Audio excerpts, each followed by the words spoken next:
মানে আজকে তো রুটির সাথে কি বানাবো বলতো? তরকারি তো প্রত্যেক দিন তরকারি করতে সেই তরকারি ভাল লাগছে না। আজকে একটু অন্যরকম করার ইচ্ছা আছে। কি করা যায় বলতো? আলুটা তো ভাজাও রয়েছে তরকারিতে দেওয়ার মতন। ও মা, কাঁচা মটরটা আছে না, ঘুগনি মটর, ওটা দিয়ে ঘুগনি বানাও না কলকাতা স্টাইলে। তুমি কলকাতা স্টাইলে বানাও না, খুব ভালো লাগবে এটা। গরম গরম রুটির সাথে এটা খুব ভালো লাগবে। ঠিক আছে চল, ওটাই বানাই, সিদ্ধ করে নিই মটরটাকে। আর আলু কুচিয়ে ভাজা তো রয়েইছে, তাহলে মশলাটা করে নিই। একে একে আদা জিরে কুচোনো, টমেটো, পেঁয়াজ রসুন আর শুকনো লঙ্কা দিয়ে মিক্সচার মশলা করতে দিই। আর এদিকে কড়াইতে জিরে, দারচিনি, এলাচ, লবঙ্গ, তেজপাতা ফোড়নে দিয়ে দিলাম। এদিকে মশলাটা করে নিয়ে এসেছি। এবার মশলাটা কড়াইতে ঢেলে দেবো। সামান্য পেঁয়াজ দিয়ে মশলাটা ঢেলে দিলাম। এই মশলাটা ভালোভাবে কষিয়ে নিয়ে মশলাটা কষতে থাক। এদিকে আমি রুটি বানাবো, তার জন্য আটাটা মেখে নিই।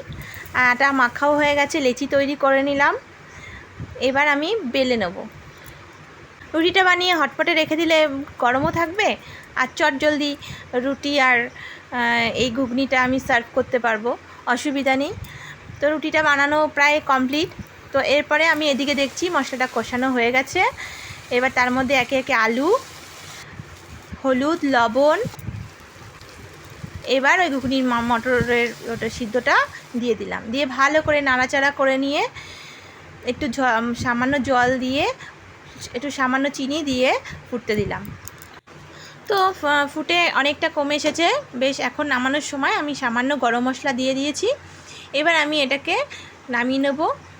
এবার তোমাদের যদি ভালো লাগে রেসিপিটা অবশ্যই লাইক শেয়ার করো, আর আমার চ্যানেলটা সাবস্ক্রাইব করে দিও এই ধরনের নতুন নতুন রান্নার জন্য। এবার আমি এগুলোকে একটা সুন্দর একটা বাটিতে নামিয়ে সার্ভ করব।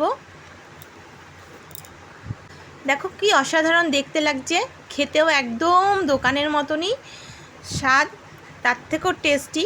এদের কোনো চিকেন নেই, কোনো ডিম নেই। অনেকে ডিম দিয়ে চিকেন দিয়ে এসব দিয়ে বানাও, আমি নর্মালভাবে বানিয়েছি। তো এইভাবে তোমরা বানিয়ে নেবে বাড়িতে, তাই দোকানেরটা না খেয়ে বাড়িরটাই বানিয়ে খাও। দেখো কেমন লাগছে রুটি দিয়ে আর